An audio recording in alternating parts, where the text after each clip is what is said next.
Hello and welcome to this week's news roundup. I hope you all had a fun start of the week, but now it's time that we get to what's been happening in the world of tabletop gaming. So let's get right to it for the week of April 1st, 2024.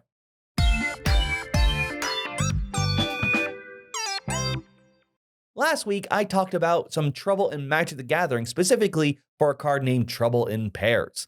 It seemed that the artist, Faye Dalton, who did the art for the card, used art from a cyberpunk book cover.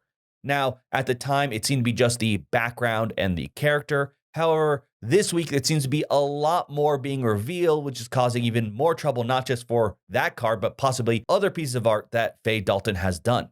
Now, for the Troublesome Pair card, it seems that people have been able to notice the art from the other characters or parts being from other pieces of work. It seems, I think last I checked, mostly everything but the weapons, I think, if someone can show how it looks identical to a different piece of art. Someone has also pointed out that a card that they did for a secret lair showing a Johnny, a lion character, might be a retrace of another picture of an actual lion, which I'll put the image on screen so you can see the comparison. Now, Wizards of the Coast have put out a statement. It's very short, though, and I'll just read it here for you. It's that quick.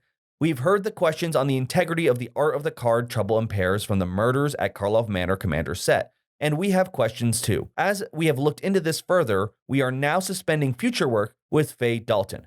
They didn't state whether there are any other cards that have been shown to have any issues, such as the Johnny card I brought up a little bit earlier. We also don't know whether we're going to see maybe Trouble in Pairs get a reissue with new art, so you don't have to feel bad if you're using a card that has stolen art. However, we do also have one more response from one of the artists being stolen from. In particular, it's the one who did the piece that basically started this whole thing. Donatello Gianovola did the cover for Cyberpunk and stated, "Wow, nearly speechless, but not speechless enough to not contact a lawyer. Copyright infringement. What were you thinking, Wizards of the Coast? To be clear, there are exacting details in the neck, arm, background, and hand which show clear copied structures from my art. Copied and pasted. This is not about similarities. This is about direct copying," which I think also helps clarify, at least for me, at what line would an artist say is using something as a guide, inspiration versus direct copying. Either way, I'm curious to see where this leads and whether there are other cards that are actually copied from older pieces of work. I'm also curious to see how Wizards might say how they're going to have to deal with this, and if there is any way for you to keep an eye out for these before they actually hit the printer. Nowadays, board games don't simply just cover the heavy IPs such as Disney or DC, Marvel, but also more independent ones such as all the different webcomics that now exist today.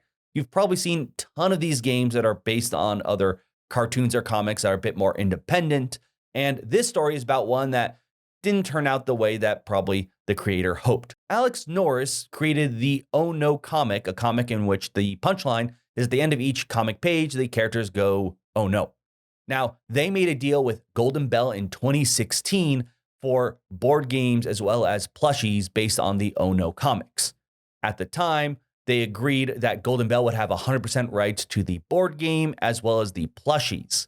However, later Golden Bell stated that they also had rights to the comic and the Oh No phrase, sending a cease and desist to Alex when they tried to print a physical book of their comics.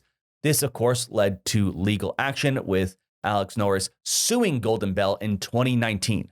Now, that court case has been on hold, delayed. I've read Golden Bell had to change lawyers. They also had tried to settle, and of course there were no agreements. But according to Alex Norris now, supposedly that court case is almost all but wrapped up in their favor. However, we have now learned that Golden Bell submitted another lawsuit against Norris, this time for breach of contract, tortious interference, defamation, and copyright and trademark infringement. Now, apparently there's been some talks when this was initially set up in May, so now it's just breach of contract and defamation. Now, even though that 2019 case seems to be almost over, this is a whole new case, which is why we learned of it from Norris's GoFundMe to try and help them deal with this now new fun court case. It's just crazy of all the lawsuits that are going on around this one simple initial just idea for a game based on a webcomic from 2016. And yet it is still going on today.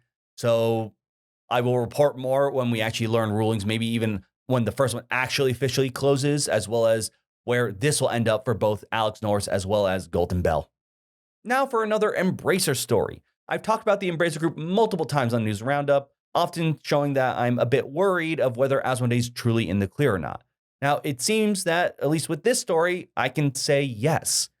They had a meeting with investors a little while back, one of the big things stating how they sold Gearbox, the company that makes Borderlands, for about $460 million. However, there were a couple other statements in there that are pretty important. First, they stated that this is the end of their official restructuring. So it seems all their huge major cuts, at the very least, are going to take a heavy pause now. The other thing they wanted to mention was that they're really happy with Asmodee. In fact, the exact quote, Asmodee is one of the most important businesses we have in the group, and I'm keen to support them. They also stated how the Star Wars card game that just came out was doing great for them, and that they apparently, though I think this could have been more than just Asmodee, were approached by other groups in terms of selling off items like Asmodee, and they said, no, we're keeping this. This is the stuff we want to keep. So it seems Asmodee was actually able to avoid most of the cuts, so to speak, coming from the restructuring, which is pretty good news because it means that they have a lot of faith in Asmodee. It also means Asmodee isn't going to lose a whole bunch of its talented workforce. So a lot of the restructuring I was worried about, of maybe that being the restructuring behind the scenes for Asmodee, is probably just me being a bit too pessimistic. So with this, at the very least, we can hopefully say that Asmodee is still going to be kept whole and permanent, and maybe even more funding sent into Asmodee in order for us to see more creative and interesting board games. Our final story is a sad one, as we now have to talk about another passing of a great game designer, this time Dean Essig. He was known for his wargaming designs and died at the age of 63. Not only did Dean found The Gamers, but was also responsible for creating tons of games, including The Last Blitzkrieg, Africa, and Case Blue.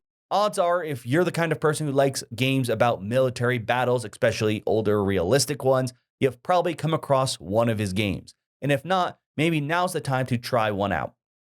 Now let's get on to some game announcements. First, we have Cities, that's coming from Devier Games. In this game, you are going to be assigned a neighborhood, and it's up to you to restructure it and revitalize that area. This will be coming out later this August.